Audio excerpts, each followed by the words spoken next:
Final das contas, quem sabe de tudo é Deus, né? Uhum.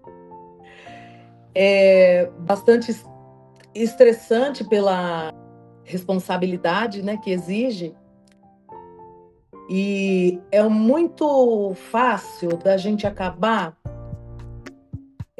trabalhando muito e até abusando de substâncias mesmo, sabe? Ai, sai do plantão, vou tomar uma tacinha de vinho para relaxar, sabe? É, Ou é até muito frequente no negligenciando a meio própria médico. saúde enquanto está cuidando da saúde do outro, né? É exato. Tanto que ser médico é fator de risco para morte precoce. Estudos revelam.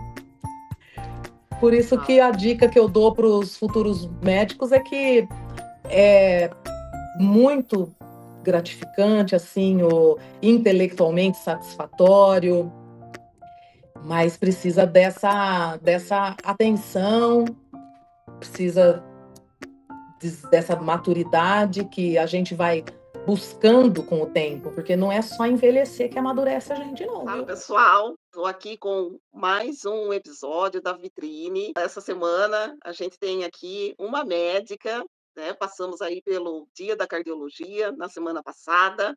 Então tem a primeira médica que veio aqui à Vitrine. Estou aqui com a doutora Samantha Kirchner, que é de Descalvado, mas mora e atua em Ribeirão Preto.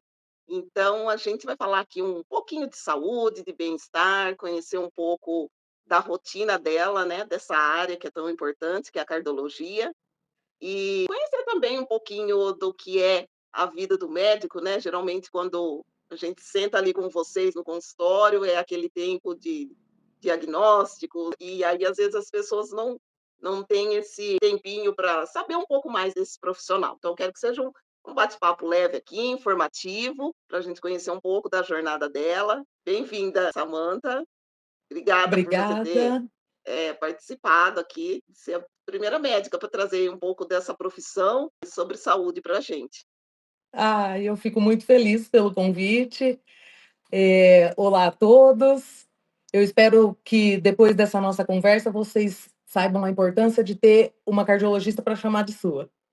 Ah, E eu vou tá. falar aqui por mim, viu? Não posso falar por todos os médicos, porque você imagina que se até dentro de casa a gente diverge em algumas opiniões. Imagina quem sou eu para falar pela classe.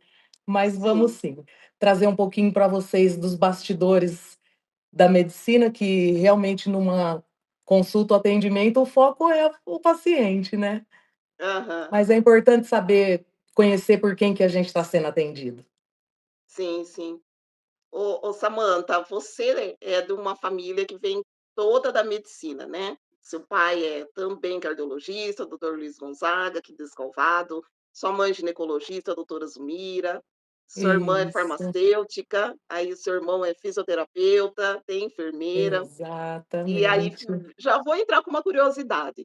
Ah, Como que é quando vocês estão reunidos aí num fim de semana, sentado à mesa? É difícil sair desse assunto ou acaba sendo isso? não. A gente já está bastante descolado, né? Eu falo que a gente é uma família meio equilibrada, apesar de ser todo mundo da área da saúde. Tem a minha mãe que puxou a gente para essa questão mais, para essa parte mais filosófica e humana. Então a gente não fica só falando de coisa técnica e médica, não. A gente conversa bastante sobre família e saúde também. Ô, Samantha, eu vou perguntar uma coisa para você, que eu vejo assim, ó, que a medicina, o médico, ele é um dos profissionais mais respeitado pelas pessoas. Talvez porque parte do que vocês fazem, né, que quando a gente vai para a cirurgia, para identificar ali um diagnóstico, é algo que só vocês fazem. Então parece que meio que é alguém que é um profissional que ninguém questiona, assim, o que vocês Uhum. fazem. E tem, parece que essa questão desse respeito maior. Vocês sentem isso também? Como que é para vocês? É bem evidente. E eu lembro, como diz o avô do Peter Park, grandes poderes trazem grandes responsabilidades. É o que você falou. A gente não é uma pessoa diferente, a gente só detém um conhecimento mais específico e que traz esse poder mesmo diante de, por exemplo, a pessoa vai para uma consulta e aí dali ela tem que ser internada. Ela não pode nem voltar para casa. Então, é Uhum. como se fosse o médico ter essa deu um decreto ali, de certa forma, né. E por ser um conhecimento que a maioria das pessoas não tem, acaba trazendo esse respeito, podemos chamar assim. Mas Sim. também junto com isso, olha, pessoalmente traz bastante ansiedade, viu. É, né, eu imagino, porque muitas vezes, vocês estão com a vida das pessoas ali nas mãos, né, e então eu imagino que para vocês também lidar com isso é bem, não digo pesado, mas também fica essa questão da responsabilidade, né. Vocês estudam ali várias coisas, você quis ir mesmo pra cardiologia? Foi dentro ali enquanto você estava estudando, você Hã. já viu isso como uma especialidade que você queria? Como que foi? Olha, lá de dentro de casa, meio que naturalmente eu fui me encaminhando para a área da saúde, né. Mas, como eu Uhum. falei, eu brinco que eu sou cardiologista por parte de pai e filósofa por parte de mãe. Porque desde criança, eh, como dizia o Raulzito, desde os 12 anos de idade eu já duvidava da verdade absoluta. Me interessava Sim. muito o comportamento humano. Por que que a gente falava uma coisa e fazia outra? Por que que a gente, sabendo uma coisa que era melhor, acabava tendo outras escolhas? Então eu fui partindo sim para o estudo da saúde, e sempre com um pezinho ali na análise de comportamento. Num primeiro momento eu me formei em biomedicina, porque tanto me interessei mais pelo comportamento do que a própria técnica médica, eu achava que estando na área da saúde seria o suficiente ali para eu atuar num ambiente confortável. Me formei, cheguei até a trabalhar no laboratório aqui dos hospitais em Ribeirão, quando teve a oportunidade de eu ir fazer medicina, porque foi o que o meu pai sempre incentivou, visionário que Uhum. sempre foi. Eu abracei essa oportunidade, fui para Valença, completei o estudo, concluí medicina e, num primeiro momento, eu tinha sempre esse interesse por psicologia, fiz as monitorias, acabava estudando uma coisa ou outra de filosofia. Eu me via mais fazendo atendimento em saúde da família. Cheguei até a prestar e passar na residência de saúde da família, mas meu pai teve essa presença Aham. de me aconselhar a fazer cardiologia. E me pegou num momento já mais maduro também para ouvir. Uhum. E foi quando eu fiz, e hoje eu vejo que, como cardiologista, eu posso atuar como médico de família. E Sim. acabei me encontrando numa posição que simbolicamente me trouxe muito prazer encontrar com a filosofia do simbolismo, do coração e toda a minha visão de mundo. Então, eu tenho muito prazer em hoje ser cardiologista e devo isso ao meu pai. Ah, você atua na área domiciliar. Isso também é um pouco diferente dentro da medicina. Você não tem consultório. Você é uma médica domiciliar, é esse o termo que fala? Isso. Eu atendo em consultório. Eu não tenho consultório, mas eu Uhum. atendo em consultório. Eu atendo em várias modalidades de atendimento. E uma história que me marcou muito e que acabou, de certa forma, me levando para a modalidade domiciliar, entre outras, foi que consultório eu me deparava muito com o paciente que chegava e ele não conseguia aderir às mudanças do estilo de vida necessárias, ele tinha resistência de tomar remédio. Então, aí, pra você ter uma ideia, um dia, um pacientinho que ele sempre ia com a esposa, hipertenso, ai, vou falar: "Seu José, tem que tomar o remédio, tem que fazer isso, tem que fazer aquilo", e isso, anos. Acompanhei o seu José por 10 anos, até o dia que ele chegou no consultório com lágrima nos olhos, assim, arrastando a perna, tinha tido um AVC. Ai, sabe, aquilo me cortou o coração. Eu falei: "Gente, o que que adianta ficar aqui assim, né, vou procurar outras frentes". E a pessoa, quando te recebe na casa, ela já está mais disposta. Então, Uhum, isso me traz mais satisfação. Eu sim. atendo a pessoa no consultório também, mas atualmente eu me dedico e me declaro como médica domiciliar. É uma coisa assim, uma novidade, mas olha só, eu cresci acompanhando meu pai em visitas domiciliares, então para mim é um resgate. Esse público do domiciliar, ele é já um público mais idoso ou não? A ideia que as pessoas fazem é isso, né, que a pessoa chama o É, médico em casa porque não consegue ir, porque é um senhor acamado. Sim, com certeza é um público alvo, um público é esse. Mas, eu percebo e atendo muito também pessoas que por comodidade não quer pegar trânsito, não quer sair de casa, quer ser atendido ali no conforto do lar, às vezes não pode sair, porque cuida de uma mãe doente ou cuida de uma criança. Então, o público é bem diversificado, viu? Pessoa no trabalho ali, no rame-rame também não quer esse tempo todo do deslocamento, me chama, eu atendo aonde ela estiver, né.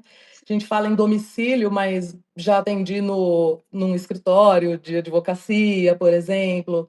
A gente precisa de pouca coisa, né. Eu falo que o médico basicamente é um ouvido, o coração aberto ali, um esteto, e o resto depois a gente faz tudo com a pela internet. Eu chego em casa, depois eu envio tudo, registro tudo no prontuário, envio pedido de exame, envio receita, eu uso bastante a telemedicina nesse sentido também, né, e fico disponível tanto pré-consulta quanto pós-consulta, né, para tirar dúvida, e fico bem de perto, acompanho bem de perto. O domiciliar traz isso também.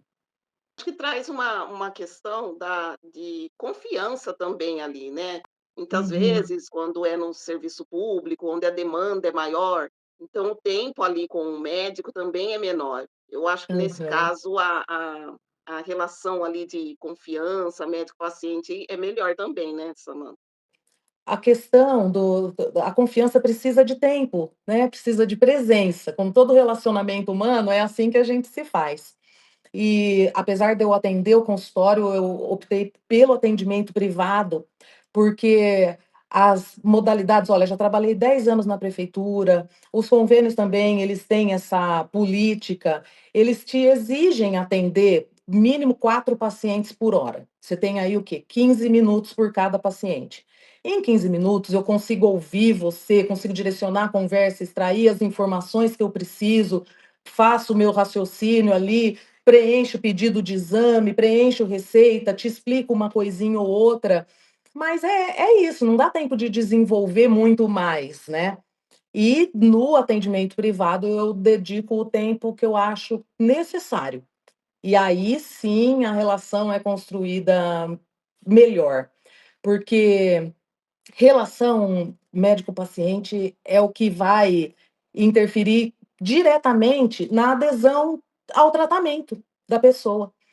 Tem que existir a confiança para que a pessoa faça o que o médico está pedindo para fazer.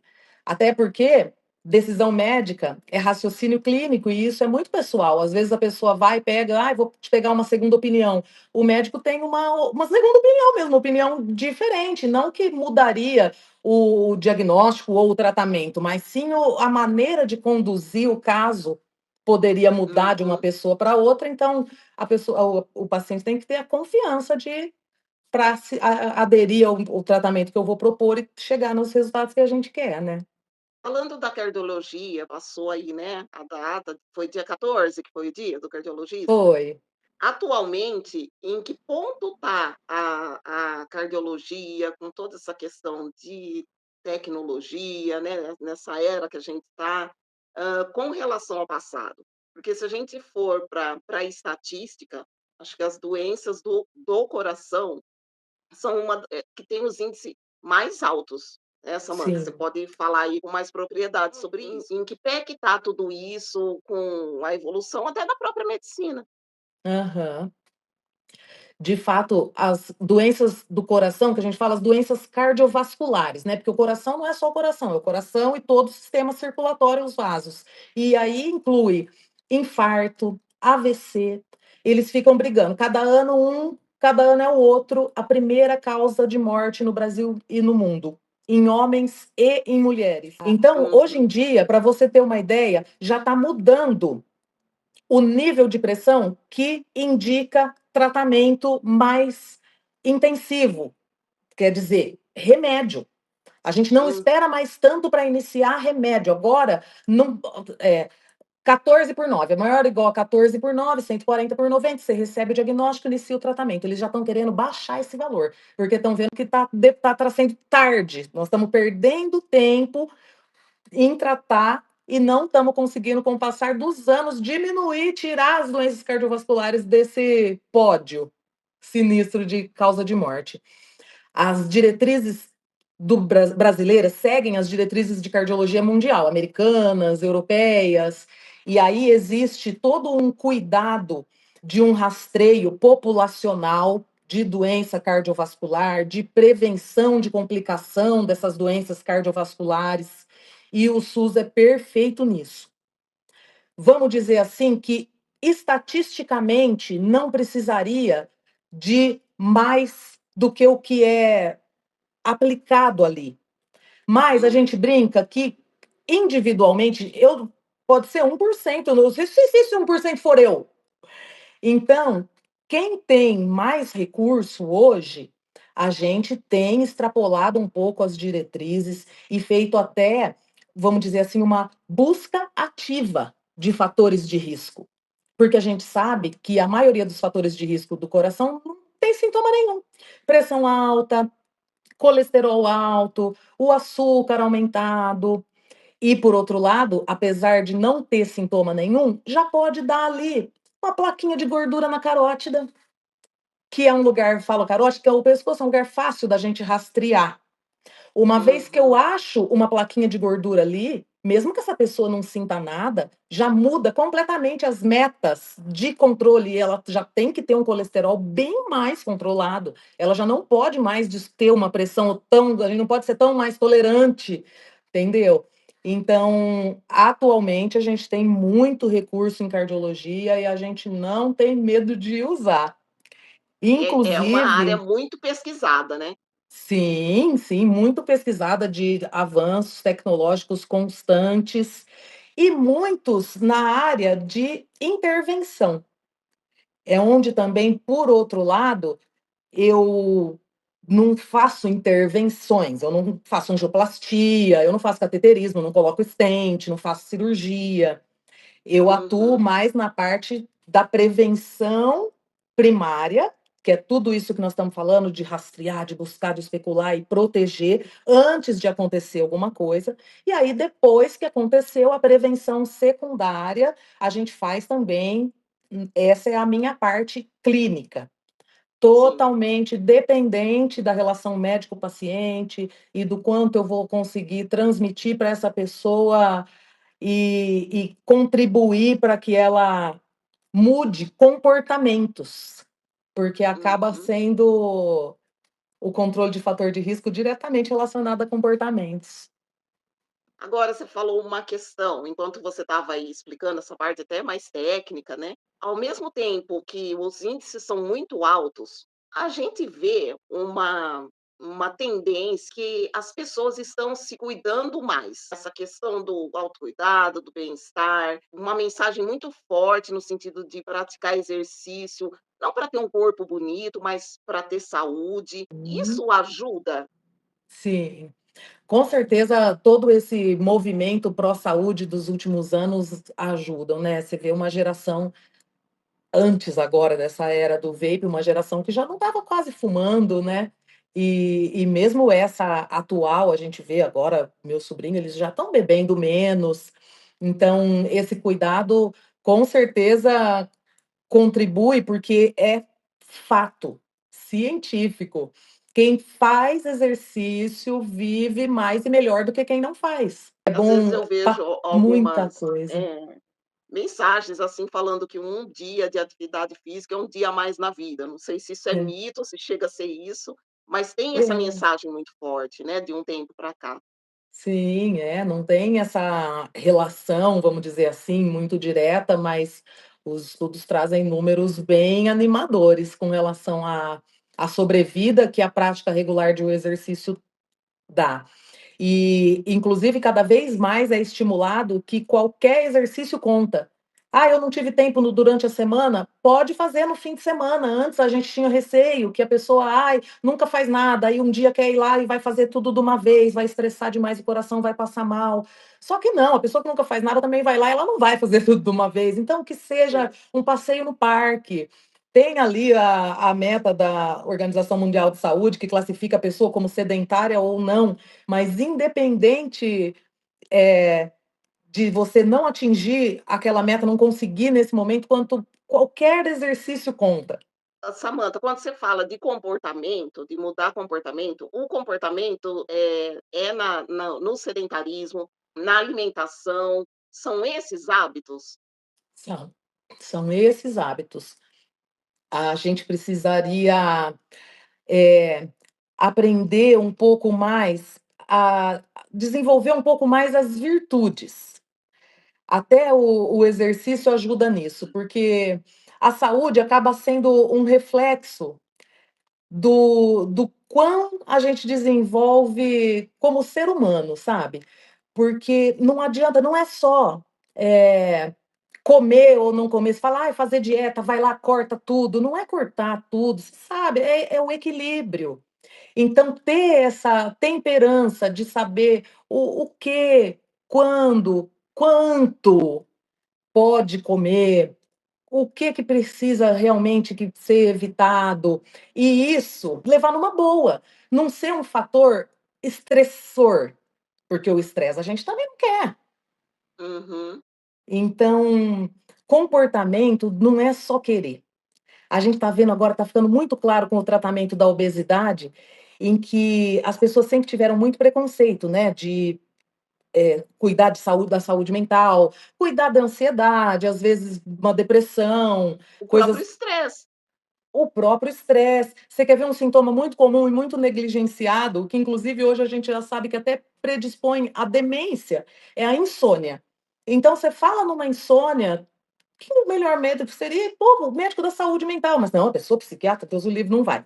Então pegaram uma medicação que viram que ela serve ali para o metabolismo do açúcar, e ajuda no controle de peso, porque atua, de certa forma, na química cerebral. E acaba ajudando a mudança de comportamentos, como compulsão por alimentos, por bebida. Tem gente fazendo tratamento para obesidade que está parando de fumar. Então, a química cerebral interfere diretamente no comportamento. E às vezes a gente precisa intervir lá. Porque a gente já sabe também que não adianta saber. Todo mundo já Sim. sabe. O que faz mal, o que não faz, o que pode, o que não pode, sabe, basicamente?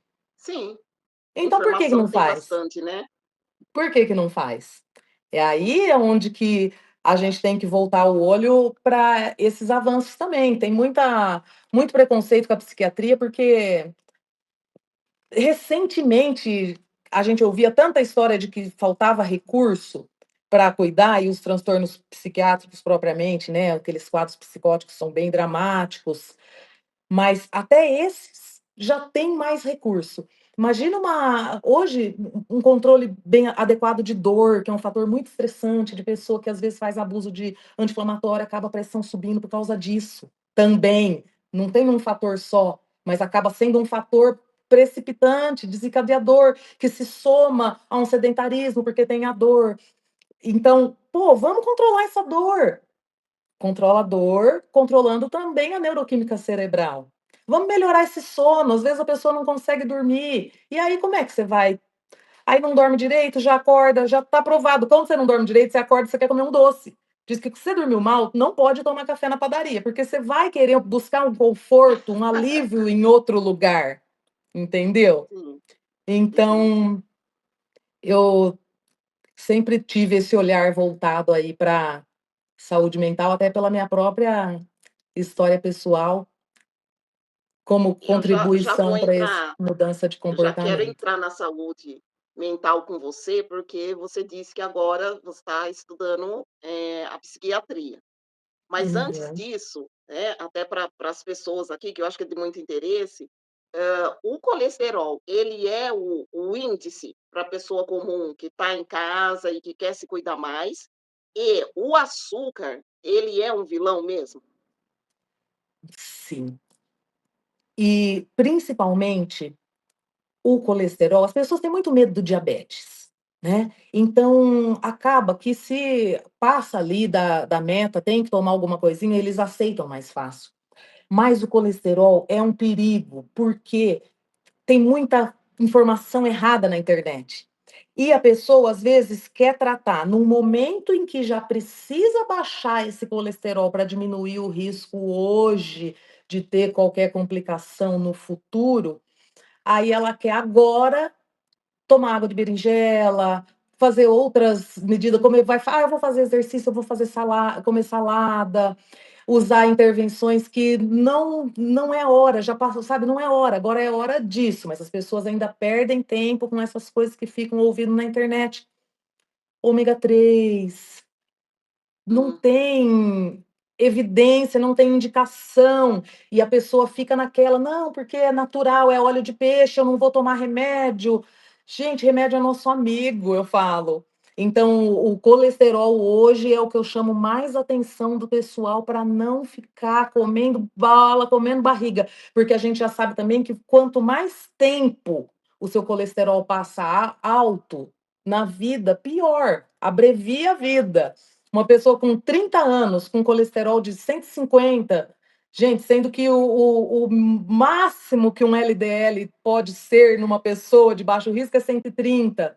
Aí fica, 150, 130, não é muito. Aí vai passando, passa um ano, passa 5, passa 10. A hora que você vê, gente, perdeu tempo, entendeu? Aí não adianta entrar com suplemento e receita de internet, né? Não, não, nem na hora que tá 150 e muito menos depois, que daí já teve o evento. Vamos falar um pouquinho da psiquiatria. Desde quando Vamos. que você está estudando isso? E aí eu queria relacionar também a saúde física à saúde mental. Como que Uhum, você já até deu uma pincelada nisso, mas sim. como que você associa?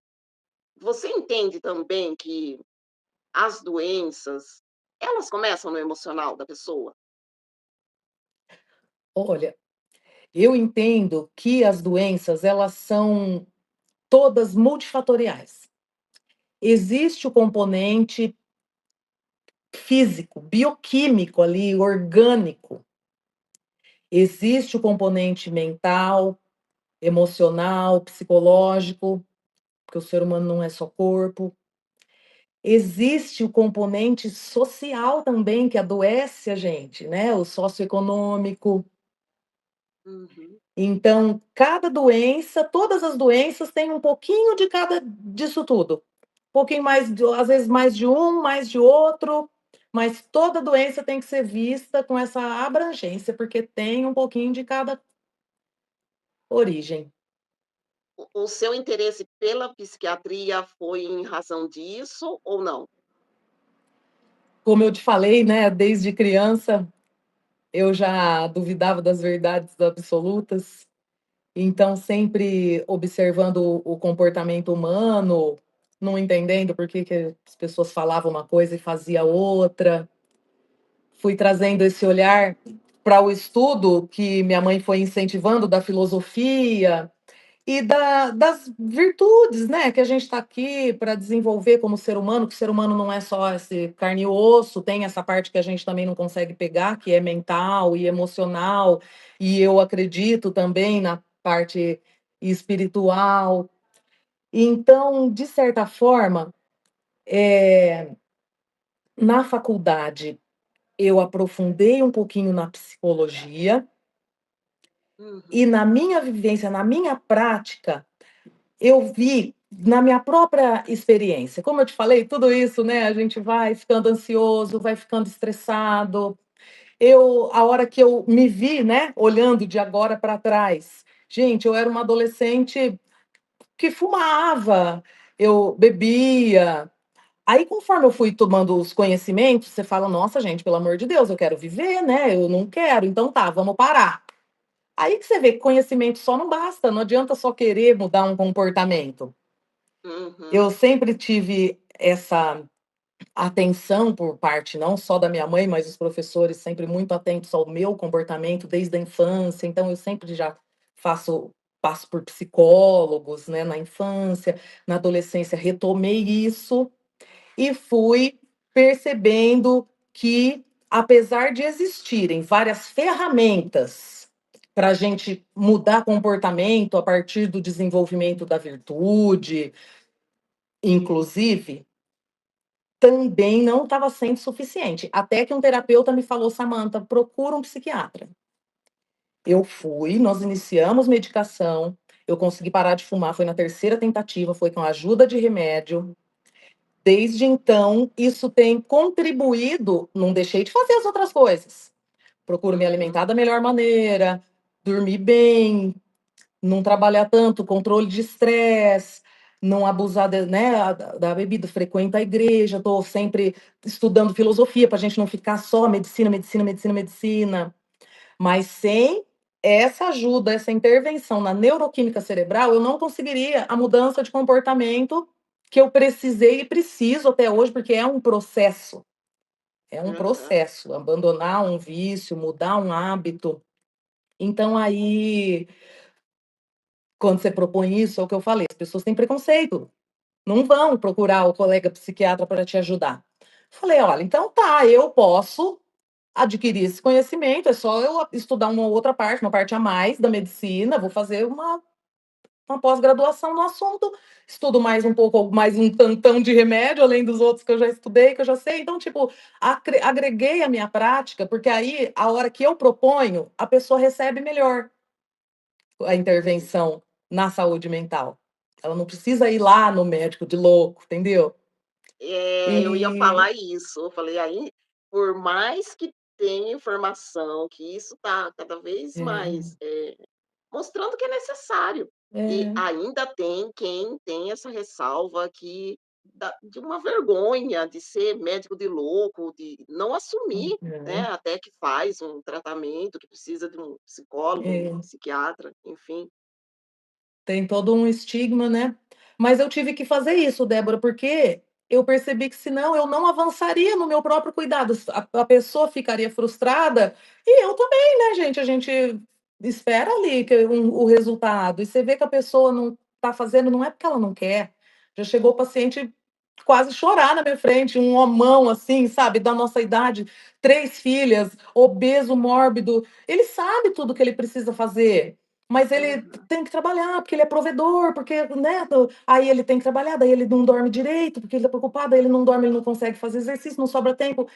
Falei: "Nossa, esse tratamento é para você", sabe. uhum. Ele se sentiu, eu acho que está acontecendo isso com o tratamento da obesidade, está mostrando isso. As pessoas estão se sentindo mais acolhidas nesse sentido, sabe, de que não é muleta não, gente, é recurso. É recurso, exatamente. Como que você vê essa questão? E você é uma médica que usa as redes sociais, te acompanham, acho super bacana, e eu acho até muito útil quando vocês vêm para cá, porque tira a gente do Google, né. Eu Aham. falei, porque as pessoas às vezes se consultam no Google: "Olha, estou com uma dor Sim. em tal lugar, deixa eu ver o que que é lá", tem até as perguntas prontas. É. E então é bom que cada vez mais vocês estão aqui, cada um na sua especialidade, falando um pouquinho ali do que às vezes vocês não têm tempo no consultório, trazendo com propriedade, porque ninguém melhor do que vocês para ter autoridade nessa área. Por outro lado, eu já ouvi de profissionais mesmo que entre vocês tem uma resistência até muito grande de usar o digital. Não sei se isso Uhum. chegou a você. Eh, Sim. Quando que você decidiu usar essa ferramenta, esse mecanismo? Uhum. Olha, eu tô no Instagram, tá fazendo 4 anos. E uma das coisas que mais me impulsionou foi isso, a gente pensar: "Nossa, tem tanta gente falando cada besteira, que a gente que sabe de verdade precisa ir lá e falar direito, falar a coisa certa. Isso é o Uhum, que acontece, assim, são as conversas nas rodas de samba dos grupos médicos, né. A gente tem que assumir, se colocar lá também, para não deixar o espaço livre e aberto para os picaretas, porque tem aos montes, né. uhum, E mas é tudo muito novo, né, Débora. Eu, tipo, fui fazer curso de marketing digital, de marketing médico, até hoje comunicação não é uma habilidade que a gente aprende na faculdade, né. sim. Então, tem críticas de todo lado, tem gente que usa para conversar com o público leigo, tem gente que usa para conversar com um público mais técnico, mas que o leigo acaba vendo, porque é conteúdo, a página é aberta, e aí tem gente que critica o fato de: "Ai, tá ensinando medicina na internet". Então, tirando tudo isso, eu acho que o importante é a gente realmente estar trazendo informação de verdade, de qualidade, tá se abrindo, se dispondo realmente para esclarecimentos, coisas que é lógico que não substitui uma consulta, são sempre respostas gerais, a gente não fala de casos específicos, porque até numa caixinha de pergunta a gente não tem Não o tem como. conhecimento abrangente do caso da pessoa para opinar, né, mas é Uhum. uma ferramenta e tanto. Ah, que legal. Faça mais, né, e que outros Aham, também continuem. Hã, isso. agora falando um pouquinho da sua jornada, da vida do médico, né, que nem você falou que você optou, por fazer a medicina domiciliar, não sei se isso te deu uma maior liberdade, porque ao mesmo tempo que vocês têm esse prestígio enquanto profissional, do lado nos bastidores de vocês, é uma profissão que exige muito, não é, Samanta? Porque vocês É, têm plantão, tem aquela correria, vamos supor, uma só que nem a sua mãe, que é ginecologista, se a paciente dela começar a parir 2 horas da manhã, como que faz? aham. 12, né, às vezes tem cirurgia aí que levam 12 horas, se É, você pegar um médico que é do pronto-socorro, um pronto-atendimento, até porque muitos, às vezes, estudantes acabam assistindo a vitrine para conhecer um pouco das profissões, que eles estão naquela fase de escolher, aham, né. Então fala um pouco desse outro lado também, do médico. tá. Ah, olha, eu vou te falar, é uma profissão bastante gratificante, mas por outro lado a gente tem que abrir mão da expectativa de resultados, como eu falei, porque, final das contas, quem sabe de tudo é Deus, né. Uhum, É bastante estressante pela responsabilidade, né, que exige. E é muito fácil da gente acabar, trabalhando muito e até abusando de substâncias mesmo, sabe. "Ai, sai do plantão, vou tomar uma tacinha de vinho para relaxar", sabe. É ou é até muito frequente no negligenciando a meio própria médico. saúde enquanto está cuidando da saúde do outro, né. É, exato.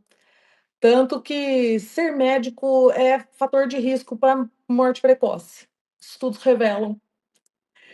Por isso que Uau. a dica que eu dou para os futuros médicos é que é muito gratificante, assim, o intelectualmente satisfatório, mas precisa dessa atenção, precisa dessa maturidade que a gente vai buscando com o tempo, porque não é só envelhecer que amadurece a gente não, viu. A gente tem que buscar por onde se desenvolver também. Aham. Que a doutora Samanta gosta de fazer, fora a medicina e a filosofia? Ah, eu gosto de fazer ginástica, gosto de passear ao ar livre, no parque. Na verdade, eu sou uma pessoa da manhã, então eu Aham, gosto mesmo na folga de acordar cedo, sair, passear no parque, voltar, preparar alguma coisinha gostosa para comer. sim. Sou simples também. Aham. E usa roupa branca fora do expediente? Ai, menina, nem fora nem dentro. Eu aderi outra vestimenta. Eu não uso nem jaleco para a pessoa não me dar desculpa de que a pressão está alta por causa do jaleco branco. Ah, é? É, até isso está mudando, né? Aham. Ah, vai muito do clima, do lugar, do ambiente que a pessoa trabalha e do próprio estilo da pessoa, né?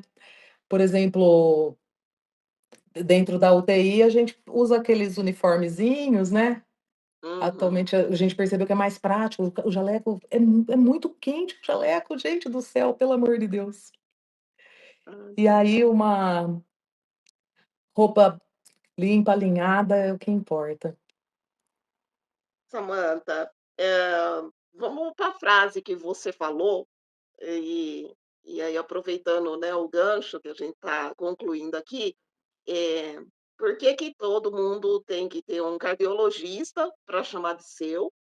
E quais as dicas, assim, as orientações para quem for ouvir, estiver ouvindo isso aqui, para começar a pensar mais na saúde do coração, na saúde em geral? Eu acabo usando essa frase para chamar a atenção, principalmente dos homens, que não fazem avaliação médica de rotina. Porque às vezes, ou não sente nada, ou quando sente alguma coisa, fala: ai, que médico que eu vou? Tô sentindo uma coisa aqui, tô sentindo uma dor aqui, que médico que eu vou? Então, Aham. pode agendar o cardiologista, é o clínico geral do adulto. A gente vai fazer a avaliação e, se não for da minha área, pode deixar que eu vou te encaminhar para o médico certo. A mulher já não tem esse problema, porque passa no ginecologista pelo menos todo ano, né. E aí o ginecologista faz ali aquela triagem inicial e encaminha a mulher acima de 35, 40 anos para o cardiologista, a mulher já segue mais certinho. A dica Uhum. de saúde que eu dou é que antes falava-se que acima de 40 anos devia começar a fazer a avaliação anual, o check-up que a gente fala. Só que a recomendação é que você comece antes, porque cada vez mais as organizações de saúde estão puxando para baixo a régua dos cortes que determinam a doença e a necessidade de intervenção. Pra você ter uma ideia, antes todo mundo queria ter pressão 12/8, que 12/8 era ótima. Agora não, 12/8 a pressão? É, tá boa. Pressão ótima é 11/7. Então começa o seu check-up anual antes. 30, 35 anos, principalmente se você tem história de problema de coração na família. Tá certo.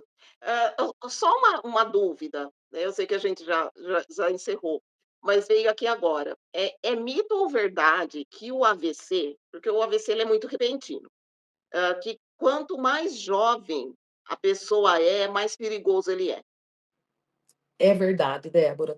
Tanto o AVC quanto o infarto. Porque o que que acontece? Ó, vou até pegar aqui para te mostrar. O coração, aí você imagina que a doença cardiovascular é sistêmica. Então, a mesma coisa que acontece no vaso do coração acontece na circulação cerebral. É a mesma doença aterosclerótica da placa de gordura que cresce, rompe e entope. Então, Hum, tem os vasos sanguíneos, certo? Quando a sim. gente vai envelhecendo e a doença acontece, assim, de uma maneira mais estável, sabe, tem a plaquinha de gordura ali, mas ela vai crescendo ao longo dos anos. A pessoa vai ganhando tempo e o próprio organismo vai criando novos vasos sanguíneos para garantir a circulação daquela área.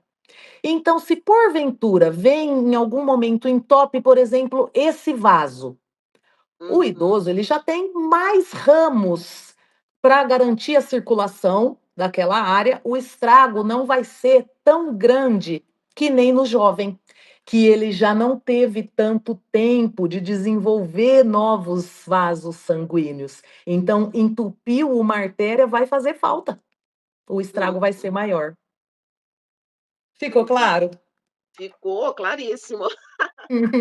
Eh, Onde que as pessoas, encontram a doutora Samanta? Você atende só em Ribeirão Preto ou atende também em outras cidades do interior? Como as pessoas se conectam aí, entram em contato com você? Olha, hoje a minha vitrine é o Instagram.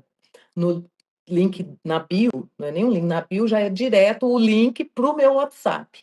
pessoa conversa Aham. direto comigo, eu mesma faço os meus agendamentos. Eu atendo aqui em Ribeirão Preto, em ambiente de consultório, em ambiente hospitalar, preferencialmente em ambiente domiciliar. Até na região aqui, eu consigo atender domiciliar. Em Uhum. Descalvado, eu faço atendimento no consultório, lá na clínica Kirchner, e também faço atendimento domiciliar. Tá certo. Tudo pré-agendado pelo meu WhatsApp diretamente comigo. O seu Instagram qual que é? Doutora Samantha Kirchner. Tá certo. Então tá joia. Adorei o bate-papo. Cardiologia em domicílio. Aham. Adorei o bate-papo, foi super gostoso conhecer um pouquinho mais aí da, né, da sua jornada, do dia a dia, da rotina do médico. E a vitrine está sempre aberta, sempre que precisar, tiver alguma novidade, quiser, né, trazer algum conteúdo de valor, a gente está aqui à disposição. E espero que o pessoal também tenha gostado. Se vocês tiverem alguma dúvida aí com relação, né, a gente poderia ficar aqui horas, que tem muita coisa para falar, Aham. né? Mas sigam a doutora Samanta, que lá vocês podem se conectar com ela, tem lá o conteúdo dela, que é super bacana. E se vocês quiserem deixar também alguma mensagem, alguma dúvida aí, depois eu passo para ela ou ela responde. Estou à disposição. Muito obrigada, Débora, pelo convite, pela oportunidade, a Foi um visibilidade. prazer. Parabéns pelo trabalho. Ai, obrigada, obrigada igualmente. Um É isso, beijo. pessoal. A gente se vê semana que vem. Tchau, tchau. Tchau, fiquem com Deus.